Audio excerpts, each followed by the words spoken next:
Third class on the topic of Shabbat. We've been exploring the deeper meaning and the layers beneath the different observances of Shabbat and the concept of resting each week, the ideas it reminds us of, and the energy and focus that it gives us for the week ahead. Tonight, we're going to be looking more practically at the different customs and traditions that we follow on Shabbat. And of course, again, we will look to understand where they originated, why they came about, and also what they can teach us and what we can learn from them. So there is an interesting verse, an interesting pasuk that is written about the Shabbat, which goes as follows. I'm going to share my screen so that I can bring up the verse for you to see on the screen. So just give me a moment, please.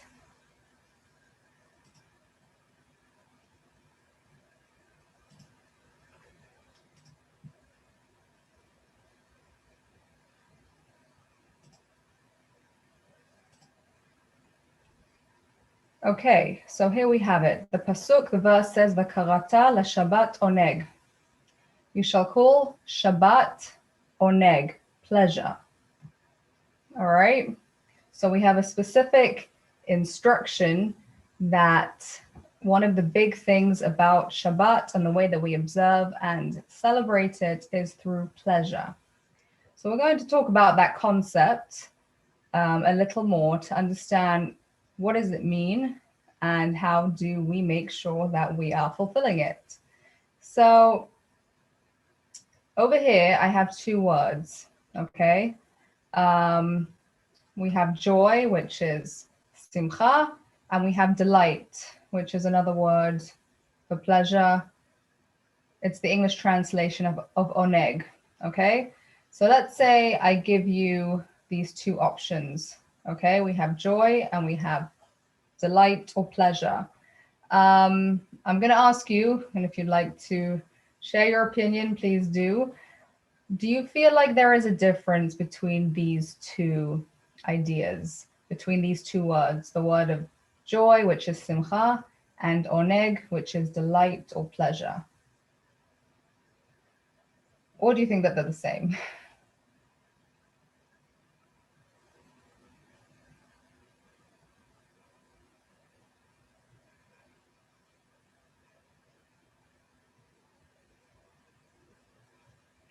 Okay, if it's too deep for you at this time, it's okay. In the English language, there isn't so much of a difference. Yeah, what do you want to say? It just look like joy is something more like having fun, more like not so deep like delight. Delight is like more like something that comes from the soul or something that is more meaningful, not just having fun. It's like that's what it sounds to me, but I'm not sure. That's a really nice. That is really a nice way to put it, actually. That there's fun, which is more superficial, enjoyment, something that makes you happy, but on an outside level. And then delight or pleasure can be something that's deeper and more meaningful. There is another explanation which we're going to look at as well, on the idea of oneg as opposed to joy, which goes as follows. Let me just stop the share. Okay, so joy is referring to when, let's say, you've been learning a very difficult idea, something complicated, a very deep idea. You've had to really spend a lot of time, and try and analyze and look up different sources and maybe speak to people about it. You've been working really hard at it, and finally you get it. Finally you understand it. And when you get to that level where you feel like the light has switched on and you've got it after all that work, there's a great joy that fills you. And it usually fills your entire being. But the truth is that really your mind is the part of you that's really excited and joyful about the fact that you have gotten to understand this idea. And the rest of your body is sort of taken along. But in and of themselves, the different parts of your body are not personally experiencing pleasure or delight from the fact that you understood this particular concept. So joy is more specific to one part of you. And yes, the rest of you might go along with it. Oneg is referring to when your entire body, all parts of you, physically, emotionally, mentally, all the different layers, are all taken into an enjoyment and a delight. Each one feels it on its own level, in its own place, and in its particular purpose and function. So on Shabbat, we've spoken in the past 2 classes a lot about how we are looking inward. We are lifting ourselves above the regular way that we function and behave, the way that we are working, accomplishing. We're involved in the world. We're pulled in lots of different directions. That's during the week. And on Shabbat, we're really trying to go inward, to go deeper, to go to a place, a more spiritual place, a place of the soul, which is obviously a very transcendent mode, a way that we are lifting ourselves up above from our regular existence, our regular way of being. But on Shabbat, there are many things that we do, and we know about this because we've seen it and we've experienced it, and perhaps we do it ourselves. There are lots of physical things that we do to celebrate the Shabbat. And as we see, there's a specific instruction that we should be having oneg, pleasure on Shabbat. And that's not referring only to spiritual closeness with God or focus on our soul and our inner self, but it's very much also including our physical bodily desires and inclinations, which is why we do things like have challah and 3 delicious meals. We spent more time resting. We even are encouraged to sleep a little bit extra. And that's because on Shabbat, we're supposed to have oneg, all of us, the deeper part of us, our soul, and our body is all supposed to be taken up and taken in with the enjoyment and with the pleasure and with the experience of the Shabbat. To go even deeper, while we are involved and engaged in eating a meal, which might seem like a regular mundane thing, it's a physical activity, we're enjoying food, right? But the truth is that everything in this world is created by a divine energy. It exists because God gives it the ability to exist, and that means that God is within each and every single thing. And that means that even if we're doing something very mundane, we're eating a meal, we're going for a walk, we're sleeping at night, or any other regular activity that you can think of, there is a holy potential there, right? Because if God caused it to be and enables it to come about, there's a divine, a holy purpose inside of it, and we are able to uplift, laha'alot, to lift up that experience and make it meaningful and make it purposeful. Now, during the week, when we are in a more regular mode and we are very involved in the world, in society, in the mundane, it's harder for us to stay focused on that inner divine godly potential. And of course, every physical thing has two sides to it, right? It can bring us down, or we can lift it up, and it can help us lift ourselves up. That's the nature of the way this world runs. We can make a choice about how we do things. But on Shabbat, when we are in that higher, more transcendent mode, in that more soulful mode, in the world of the neshama, of the nefesh, we have an easier time being able to focus in on the holy potential, the meaningful potential that exists in everything. So when we are sitting down to have that meal, we're able to more easily recognize how to take the experience of having dinner with your family and make it a meaningful and uplifting and a special experience that carries us through the rest of the week.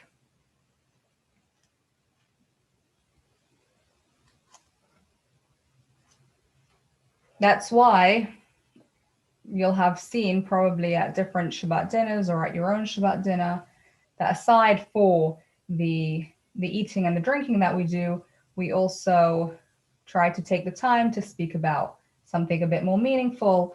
Perhaps it's a special value that your family carries, or something from your history, or something connected to the portion of the Torah that we are reading that week, or the holiday or festival that's coming up. And then, of course, we also have the traditional Zmirot, the tunes of Shabbat, different songs, different communities and families have different customs, but it's a very common thing to take a bit of time at the meal to sing, because again, these things, when you pause in between your eating and you focus on talking about something meaningful, or you focus on singing, which is very much connected to the soul and it really lifts up the soul, it reminds you that this whole setting is really for a more meaningful, deeper, and higher purpose, and we can really elevate it. So now that we've spoken about the idea of V'karata l'Shabbat oneg, that we are supposed to enjoy Shabbat, there's supposed to be pleasure, and it's supposed to be a pleasure of the entire body, the physical and the spiritual, we're going to go more into the details of how we can see that and feel that in the particular things that we do every single Shabbat. So while this is not particularly related to the actual meal, because it is found on our table and it's the way that we begin the Shabbat, we're going to start with the lighting of the Shabbat candles. So, as we all know, 18 minutes before sunset, that's the customary time. You can light earlier. You can light a bit earlier if it's easier for you. And if you're not, for whatever reason, if you cannot make it by 18 minutes, you can light a bit later, but we do not light after sunset on Friday afternoon, because that would be forbidden. But before sunset, preferably 18 minutes or even earlier, we light we come to the table, we light the Shabbat candles. Now, before I go into speaking about the meaning of it, I'm going to show a short video, which basically runs through how we perform the mitzvah of lighting the Shabbat candles. And while I'm sure many of you are familiar with it, there are a few things that I'd like to pull out of the video, which is why I'd like to share it with you. So I'm going to share my screen, and we will see the video.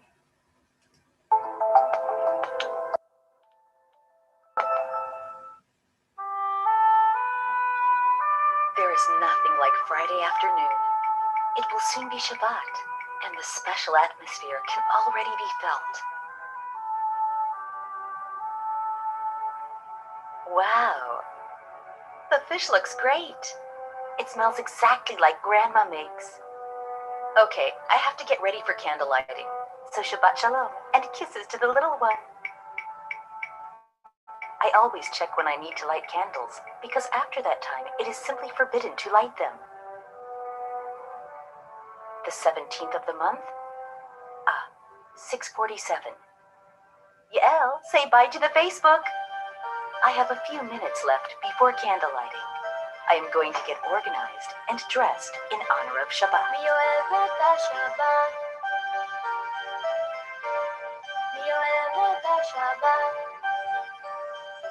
Before lighting the candles, I observe another important mitzvah and put a coin in my charity box. Before I light candles myself, I help my daughter light her own candle. This is one of my most favorite commandments. This adds more in the house, and it is also very easy to do. Simply light the candles.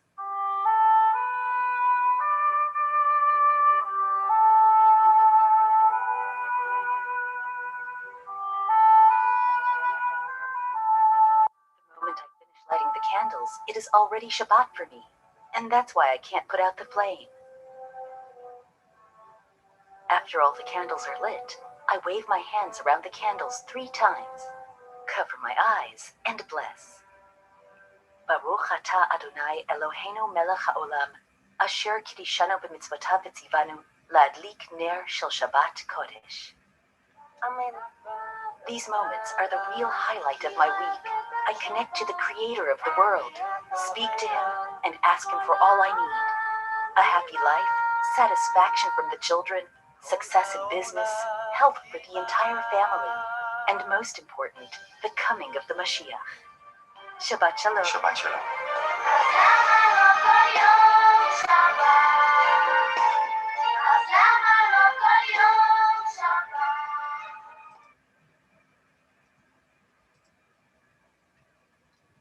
Okay, so that was a very nice demonstration of the ritual of lighting the candles. The first thing that hopefully we'll get to, as you noticed, she made a point of mentioning how before she goes to light the candles, she's going to change into Shabbat clothing to prepare herself to be also dressed in a more beautiful way than the rest of the week in honor of the Shabbat. I'll speak a bit more about that a bit later, hopefully. Now about the actual candle lighting itself. So first of all, I just want to point out with lighting the Shabbat candle, something that is a bit unusual. Most of the mitzvot, usually when we do a mitzvah, we blow the shofar, we shake the lulav and etrog, and many, many other mitzvot. We usually make the blessing, and then we do the mitzvah. With the Shabbat candles, it's the opposite. First, we do the act of the mitzvah, we light the candles, and after that, we make the blessing. And as you noticed, we cover our eyes when we make that blessing. And the reason for that is because as soon as you make the blessing, Shabbat has begun. And since we are not allowed to light candles on Shabbat, it will be a problem to make the blessing first, because we said that Shabbat is coming in, and then afterwards be lighting the candles, and that would be forbidden because it's on Shabbat. So what we do is we light the candles and then we cover our eyes immediately. Why? So that we shouldn't be able to take pleasure and enjoy the light of the candles yet, because we haven't made the blessing on the mitzvah. Once we've made the blessing, then we remove our hands from our eyes and we enjoy the light of the Shabbat candles and the new Shabbat atmosphere that we have just brought into our home. And as you saw, and as we all know, a married woman, it's a custom that she lights 2 candles, and that's the mitzvah. And then it's a special thing for young girls to also light the Shabbat candles, and they light before the mother, so that if they need any help, the mother can help them before she brings in the Shabbat. girls as young as 3 years old light Shabbat candles, and it's a very special thing that each girl can feel that special power that she has a special light that she can bring into the world that nobody else is able to bring into the world, and that the entire world is missing a special light if she doesn't bring her light into the world. So to even start from a very young age gives girls a very special feeling of what they are able to give and they are able to contribute to the entire world. Because light travels, light is not limited, light travels and it travels very quickly. So with a little small act that we do, we can have a very big impact. Now, why 2 candles? Why 2 Shabbat candles? So we spoke last week and the week before, we spoke about the 2 times in the Torah where the commandment to keep the Shabbat is written. We know that it's in the 10 Commandments, in the Aseret HaDibrot. The first time the Torah tells us about it when God actually gave the 10 Commandments. And the second time Moses is reviewing the 10 Commandments with the Jewish people. And we discussed how the 2 different times that Shabbat is mentioned, the first word of the commandment, hi Luan, hi, is different. The first time it says Zachor et Yom HaShabbat lekadsho, remember the day of Shabbat, and the other time it says Shamor, to keep or to guard. And these 2 words, we didn't speak about why this difference exists, but I'd like to focus on it tonight. Why does it say one time Zachor, which means remember the Shabbat, and the other time it says Shamor, which means to keep or to guard? We'll use the word guard for more accurate understanding of the idea, because there is the parts of Shabbat, the things that we do, which are all about helping us to remember the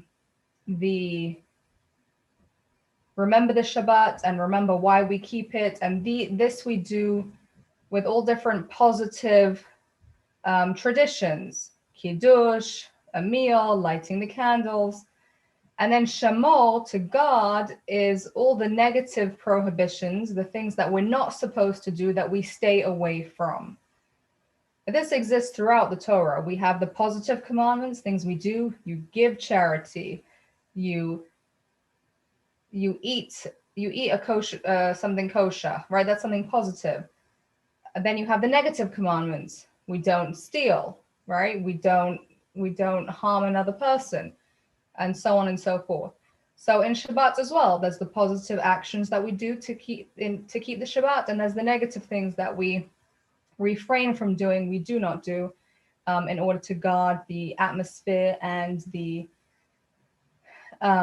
special feeling of Shabbat. So last week we focused more on the shamor, on the deeper meaning of the things that we don't do, and tonight we're focusing on the zachor, on the positive or the active things that we do to create the atmosphere of Shabbat in our homes. Now, why do we light Shabbat candles? We know that we light the candles in order to bring in the Shabbat, but why specifically with candles? So, on a very practical level, many, many years ago, before electricity existed, Shabbat would come in and we're not supposed to light a fire. So it would be Friday night, and if we didn't have candles prepared for Shabbat, then the family would be sitting in the dark. And in the cold possibly as well. So in order for there to be an enjoyable, pleasant atmosphere at the Shabbat table, we needed to have candles lit beforehand so that you could have the light and the warmth and the glow, and everybody could sit around and enjoy the Shabbat meal. The way that it's phrased in the Jewish law, it says that we light the Shabbat candles, shelo yikashel ba'etz u'ba'even, so that somebody shouldn't fall or trip on a piece of wood or on a stone. That's the example given to explain and to illustrate that if it's dark in the room, people are going to be bumping into each other, and it's not going to be very pleasant or enjoyable. Now, of course, we're many, many years later, many advances later, we don't have the same problem. We have electricity, we have heating, we have lights on in our homes, and we don't need the Shabbat candles in the same way to make sure that we have light so that we can enjoy our Shabbat dinner. So obviously, aside for the practical meaning of this law, there is a deeper significance and a deeper understanding of this idea of not stumbling and not tripping on a rock or on a stone. And that idea still applies today and is still brought into our homes and emphasized up until today.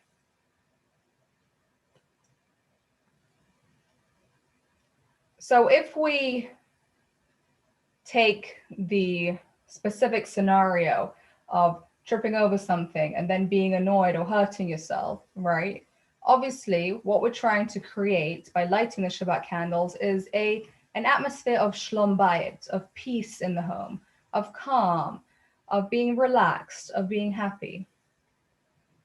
And in the Torah, when it talks about eitz and even, there are many places where it's referencing the wood or the stone is actually referencing the practices of idol worship, of avodah zarah, because again, many years back, they used to worship different types of idols, usually made out of wood or stone. Obviously, there could have been other things, but this was one of the major ways. So, in a symbolic sense, wood and stones is referring to things that possibly are outside of the focus on God, outside of the understanding that God is the one who is controlling the world, he is running it, he has a specific plan, and he's making things happen in a specific way to reach a certain point and a certain goal. When we lose sight of that, and we think to ourselves that if only I could get this job, or if only I could move into that neighborhood, or if only I got to know this person or that person, or if only I had a bit more money, then I would be healthier, happier, I would be able to accomplish more, I would be able to, even something noble, I would be able to help more people. When we put our trust in specific things, that those things are going to be that which is going to be the ultimate, that's going to help us reach whatever goal we're trying to reach, then we are putting our faith and focus on stones and wood, on things that are not, they don't have true worth. And in the weekday mode, it's very easy for us to get lost in that kind of way of thinking, because we are dealing with the wood and with the stones. We are dealing with all sorts of different things. We're involved in very mundane things. We're possibly involved in challenges, in conflict, depending on our specific situation.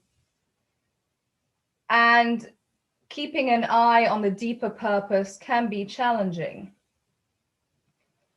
On Shabbat, what do? We light the candles to bring that glow, to bring that light into focus. And what do I mean by that?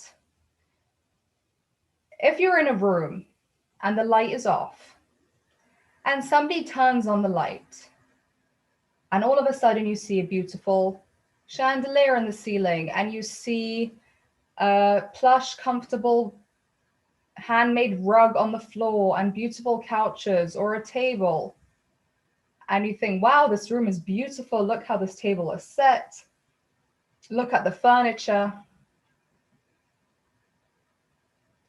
Everything that's in the room was in the room before you turned on the light.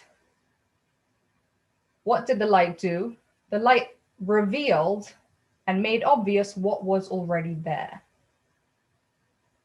So on Shabbat, when we light these candles, we are turning on the light. We are revealing that even though it may look like different things contradict holiness, or you're not sure how something specific can be used for a godly purpose, we can turn on the light, we can peel away that layer and look deeper and realize there's a deeper goal, there's a deeper purpose.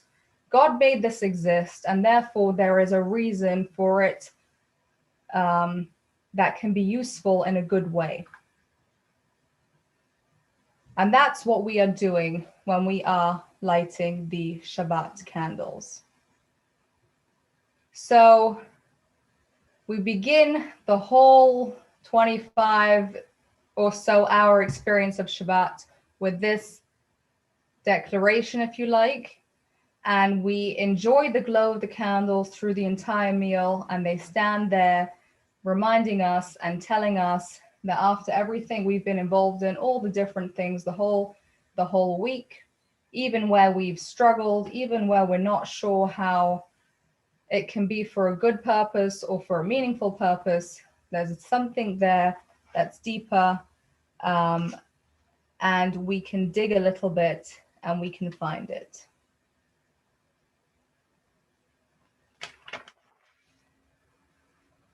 So that's the lighting of the Shabbat candles that we start the meal off, that we start Shabbat with, and is also usually on the Shabbat table or somewhere nearby so that we can see and enjoy the glow of those candles throughout the meal.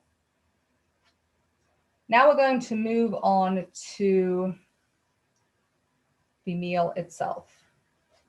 So, of course, we know that the first thing that we start with is the Kiddush. We have the cup of wine, and we make a blessing over the wine. Now, the reason why we do this, the most basic reason, is because we're commanded that we need to start and end Shabbat by declaring the holiness of the day. So we're supposed to do that verbally by saying it. And the custom is that we do it over a cup of wine.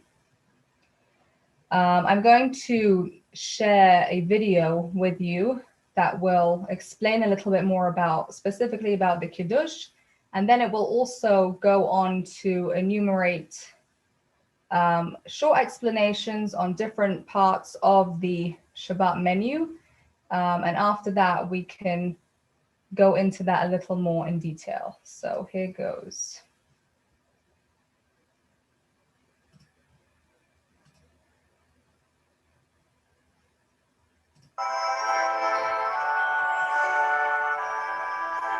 When a Jewish soul encounters the Shabbat table on Friday night, she flutters awake with nostalgia. The focus is neither feasting nor nutrition, but a spiritual experience crammed with edible connections to profound truths.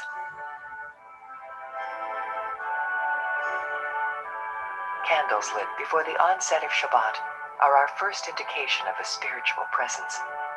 Shabbat is a day of the spirit, not of a soul soaring through heavens, but a soul that has been sent to earth for the sake of conveying God's light into reality. The meal begins with Kiddush, a mission statement read out loud over a regal cup of wine, in keeping with the fourth of the 10th commandments, to verbally proclaim the sanctity of Shabbat. Wine is useful for revealing secrets and for allowing people to find their voice.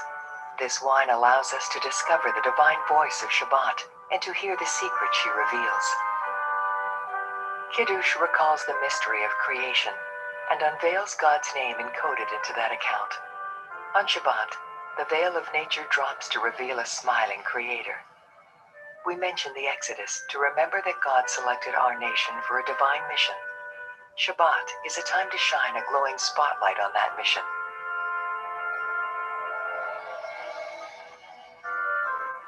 From its graceful hideout, the Shabbat bread, or challah, whispers the mystery of the manna that fell from heaven for our ancestors in the Sinai desert. There are 2 loaves because during our 40 years in the wilderness, a double portion of manna fell on Fridays for each Jewish household, one for Friday and another for Shabbat, ensuring that no one would collect or prepare food on Shabbat itself. With each delicious slice, we recall that our sustenance is directed by God, who spares us financial loss despite our taking the day off work. Sanctity breeds sensitivity. Since we recite Kiddush over wine, not bread, we cover the bread with a beautiful cloth so that it won't be forced to watch us select its rival. Shabbat reminds us that every detail in God's creation is alive with divine energy and purpose. In a teachable moment, Shabbat says, if you are thoughtful to food, you can be thoughtful to your fellow.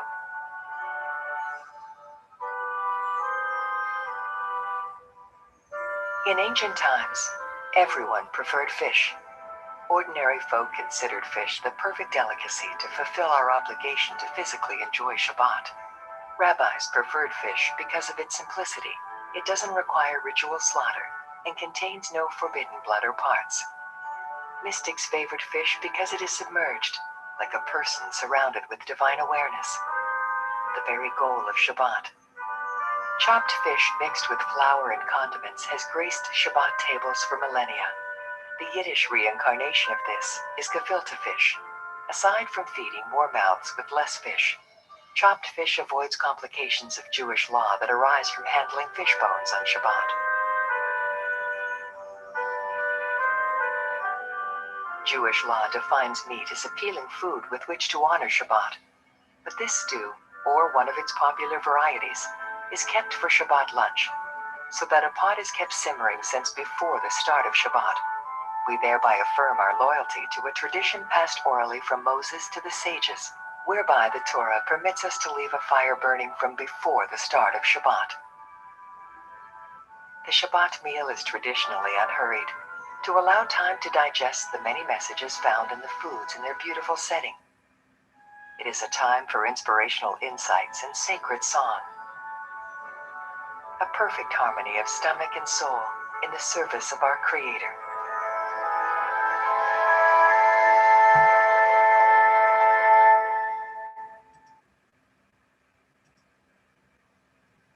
So I would say that that was quite brief, and I would definitely like to expand and develop a number of the points that were touched on in this video.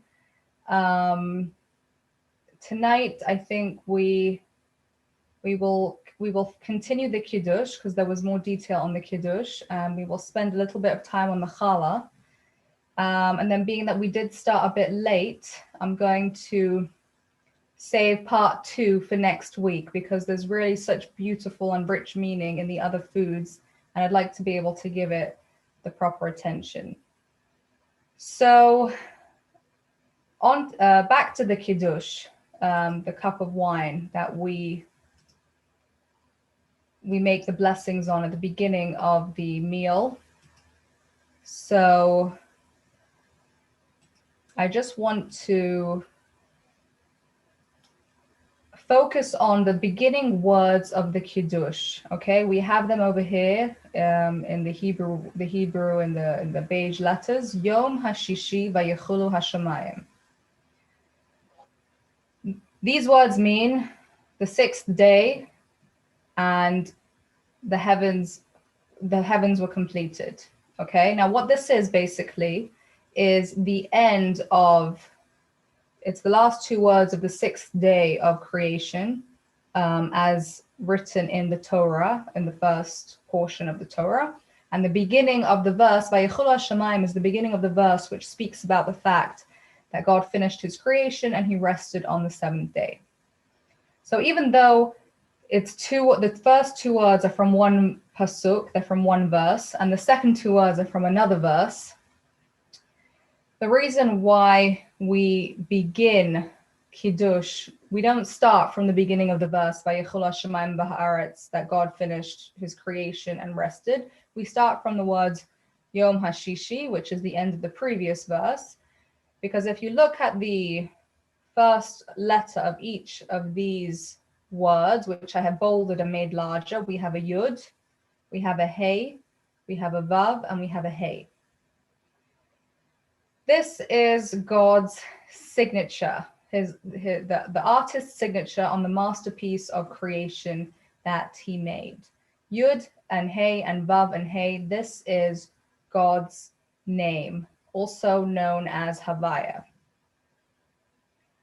Now, beneath that, I have written two names, okay? We have Elokim, which is another name of God, which you recognize from the blessings, okay? We say Baruch Atah Hashem. Hashem is Havaya. Blessed are you, God.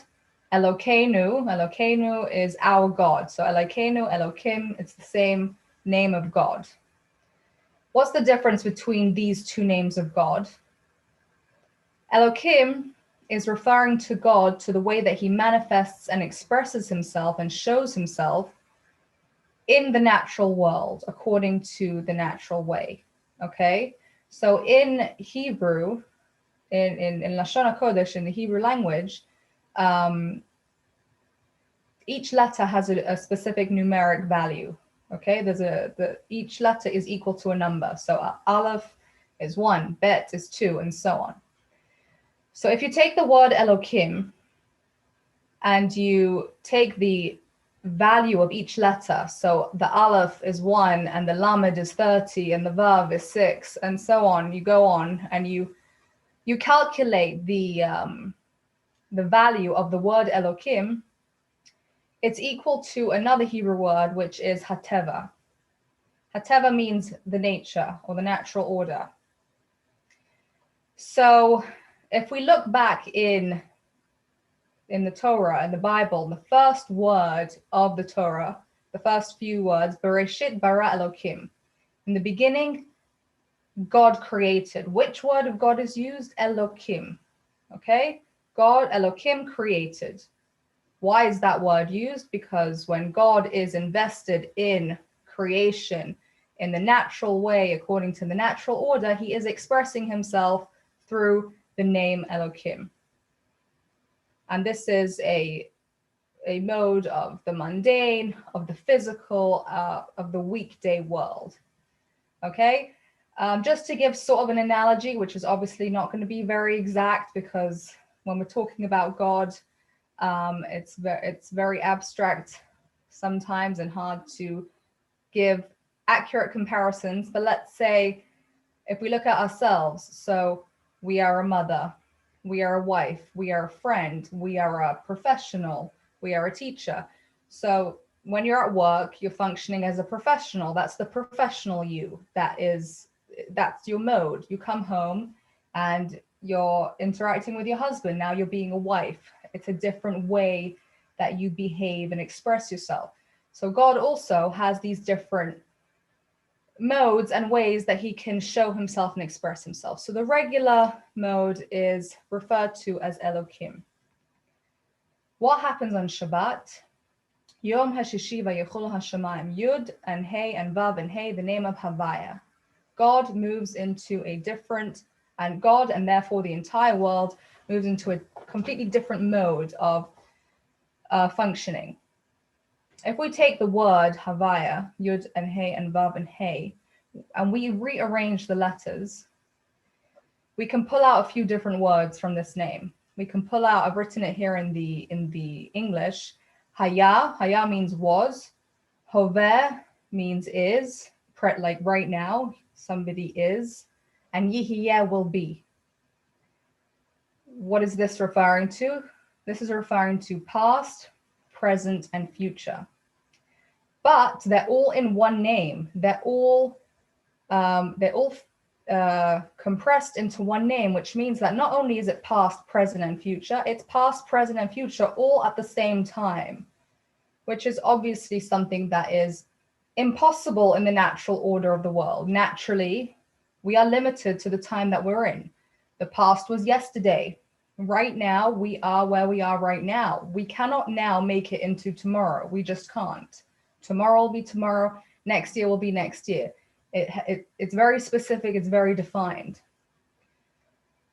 But God is obviously not limited in that way. and not restricted, and he is able to have the past, present, and future all at the same time. And that level of infinity is brought into the world on Shabbat.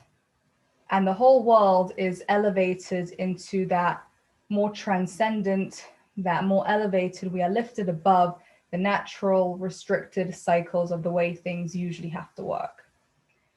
So when we take that cup of wine, we take the Kiddush, and we declare Yom HaShishiva Yechol HaShamayim, we are bringing that godly energy into our home, into our awareness, and into our experience. And even though we are sitting down to a beautiful, physical, physically delicious meal, we are recognizing and acknowledging that there is something higher within that we can reveal and we can lift up.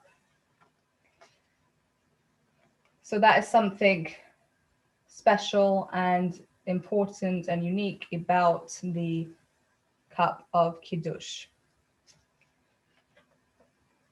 Now, to just explain what was said in the video about the challah, why we cover the challah.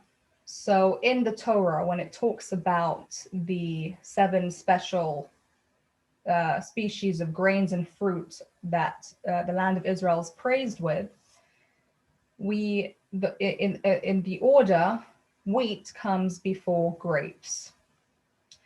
So actually, there's different blessings and different types of food. And if you have 3 different types of food on your plate, there is a specific order that you're supposed to make the blessings in. And the order follows the order, the way that these fruits and grains are brought in the Torah. Now, since grain is brought before the grapes, so usually if you have a piece of bread and you have a cup of wine, you're supposed to first make the blessing on the bread and only after that have the wine. But on Shabbat, since we have a special commandment that we're supposed to begin the Shabbat, so it needs to be the first thing that we do with this declaration of the holiness of the day, and we do it over a cup of wine. That's the tradition. So we need to start with the cup of wine. However, we show sensitivity because we have the bread, the challah, sitting on the table while we're making this blessing on the wine. We don't want to shame the challah, that we're jumping ahead of it, even though it deserves to go first. We're jumping ahead of it with the wine. So we cover the challah so that the challah is not visible and it's not so glaring and obvious that we are switching around the order, and the challah can maintain its dignity. And of course, this is very meaningful, and it really teaches us how, if we are concerned and we take such care with inanimate objects, wine and challah, to make sure that no embarrassment is caused, then of course, how much more so with the dignity of our family member or fellow human being, that we should take care not to embarrass and to be sensitive to them. And now about the layers. So aside from the cover, we also have some kind of board or tray or plate underneath the challah. And that's just not just for convenience, because you need to have somewhere to slice the challah and to make it easier to pass around, but there's actually meaning in there, which was also mentioned in the video, which is that in the desert, we had the mon, the lechem min hashamayim, the bread from heaven, falling every single day. Every day except for the Shabbat, because how did the Jewish people get their portion of man for themselves? They had to go out and collect it, which obviously we cannot do on Shabbat. So on Friday, God sent a double amount so that every family could collect what they needed, and they would have enough for Friday and for Shabbat.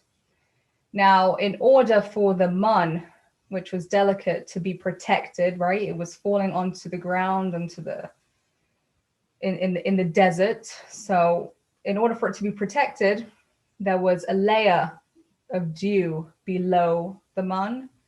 Then the man fell, and then a layer of dew above. So it was sort of encased, enclosed, covered from both sides with a special layer of dew, in this special package for the Jewish people to collect for themselves. So since the 2 loaves of bread are reminding us of that special double portion, that double amount that God sent down every Friday. So when we put it on our Shabbat table, we put it in the same kind of way that it was presented to the Jewish people in the desert. We have a layer, we have something underneath it, a tray or a board, and we have a covering above it. And of course, again, this is another symbol for us that even though we put in a lot of effort during the week and we may work very hard in a specific profession or a business or a craft in order to earn money and in order to bring in a profit, at the end of the day, it's not our efforts that's causing the profit, the money to come. Our efforts are like the cup, they're like the vessel. The blessing, the profit, the earnings is because God is the one who gives the blessing to make whatever you're doing successful. I may have mentioned this before, but it's like a farmer who plows the field and plants seeds. That's the effort that we put in. But then God needs to send the blessing. He needs to send the rain. When God sends the blessing, then the efforts of the farmer are successful and plants grow and wheat grows and whatever else is produced, and he can use it to earn a living. By the same token, God can send the blessing, but if the farmer stays home sleeping all day, then his field will be rained on and nothing will grow. So we do need to make that vessel. We need to make a receptacle for God's blessing to take hold, right? So we need to go to work. We need to put in effort, and then God's blessing can take hold. So again, as I mentioned with the Shabbat candles, we may think that it's a specific thing, a specific position in the company, being somebody, a certain person's friend. That's what's going to make us successful. That's what's going to make us accomplish. Right? Just like we might think that going to work and only our own talents is what enables us to earn the money. But we have to recognize the deeper truth. God is the one who makes our efforts bear fruit. And that again is the message of the challah, of the mon, of the bread that fell from heaven. Which is of course why keeping Shabbat, even though we may have to refrain from doing certain things, not opening a business, for example, and according to the natural order of the world, it may seem that we're going to be losing money, or we're going to be losing an opportunity if we don't attend this meeting, or if we don't go to this particular event. But because we get the blessings not from our own efforts alone, but because God is sending those blessings, then by keeping the Shabbat, we cannot suffer for it, because God's blessing, because Shabbat is what's going to bring us God's blessing. God's blessing is going to come through a channel that he created, not through a channel that he doesn't recommend. So we have just started the Shabbat meal. We've lit the candles. We brought the atmosphere of Shabbat into our homes. And we've made the kiddush. Sometimes, you come to a Shabbat dinner and it's the evening and you haven't eaten in a while and you're waiting to get to the first course. And in the meantime, first you have to light the candles, then you have to say some prayers, then you have to stand and you have to listen to the kiddush, then you have to go and wash, then you have to come back to the table. It's so long until you finally get to sit down and eat. It's to make sure you work up an appetite. I'm kidding. But all these things, they really, they have such rich meaning, and they really set the tone and get us into the mode to recognize what it is that we're doing. And then of course that continues through the course of the meal. which God willing, we will look into next week. Before I close, I have a short little video to share with you, a nice little anecdote about the power and the meaning of Shabbat candles. So I'll just show this now.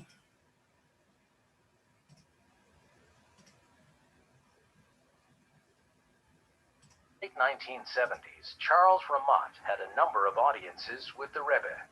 During one of these meetings, he asked the Rebbe about something he was struggling with. I told him, Rebbe, I'm having a crisis of faith. I really do not believe. I love Judaism. I love a lot of the rituals, but for me, they're nostalgic. How do I find true faith and true belief? And it's almost like we had philosophic discussions, but they were the things that were really bothering me more than should I invest in this property or should I invest in that property? And the Rebbe's responses were absolutely deep and incredible. And they were tailor-made to me. It wasn't a system that he said, you have to go into this system and you will be better. He really, I felt, was speaking to what would work for me. And he asked me, do you keep kashrut? And I said, no. Which, by the way, took a lot of guts to sit in front of the Rebbe and say that. There was actually a terrifying moment. But, you know, my relationship was based on total honesty. How can you lie to the Rebbe? He says, do you put on tefillin every day? I said, no. He said, so I'm going to ask you to do one thing. If I ask you to do one thing without any precondition, will you do it? I said, yes. Anything you ask me, I promise you I will do it. He says, will you and your wife agree to light Shabbat candles every Friday night while you're married? I said, done. And we weren't at that point. We have never missed in half a century lighting Shabbat candles. My children, when they grew up, even though they went to secular schools, Friday night and Shabbat, not the day of Shabbat, but Friday night was sacrosanct. Nobody went out. When my kids were teenagers, no parties. I had all kinds of business meetings, dinner invitations, you know, fun things to go do. Friday night is Shabbat, we're home. We never missed lighting the candles. And I would say that simple mitzvah, which is one out of, 500 that I'm not doing, has kept my family on a Jewish path throughout our lives.